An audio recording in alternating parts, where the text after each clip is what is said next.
సంతమాగలూరు బల్లికురప ఎస్ఐలు ఇద్దరూ కలిసి వస్తున్నటువంటి కారు కాస్త ఆటోని ఢీకొట్టడం, ఆ ఆటోలోని వాళ్ళు తీవ్ర గాయాలు పాలవడం, ఆ సందర్భంగా ప్రజలు తిరగబడినటువంటి సందర్భంలో మేము పోలీసులు అని చెప్పడం, అయితే మీరేమన్నా మత్తులో ఉన్నారా అని అడగటం, ఆ లోపల గంజాయి మందు బాటిళ్ళు ఉన్నటువంటి నేపథ్యం.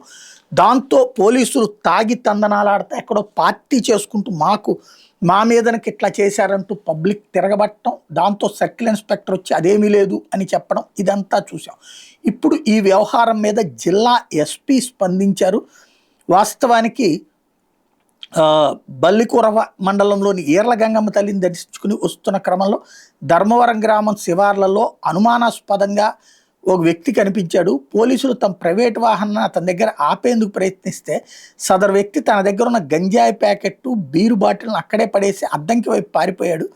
పోలీసులు వెంటనే అక్కడ పడేసిన గంజాయి, బీరు బాటిల్స్ స్వాధీనం చేసుకుని నిందితుడిని వెంబడించారు. ఆ పారిపోతున్నటువంటి క్రమంలోనే అద్దంకి మండలం శంఖవరప్పాడు వద్ద పోలీసు వాహనం ప్రమాదవశాత్తు అదుపు తప్పింది. ఓ ఆటోని ఢీకొట్టింది. ప్రమాదం జరగగానే అప్రమత్తమై ఎస్ఐలే 108 అంబులెన్స్కి సమాచారం అందించి గాయపడిన వాళ్ళకి అత్యవసర చికిత్స కూడా అందించారు. ఆసుపత్రికి తరలించారు. కేవలం నిందితుడిని పట్టుకునే క్రమంలో ఈ ప్రమాదం జరిగింది తప్ప మరేమీ కాదంటూ డిఎస్పీ దీని మీద విచారణ చేసి ప్రకటించారు.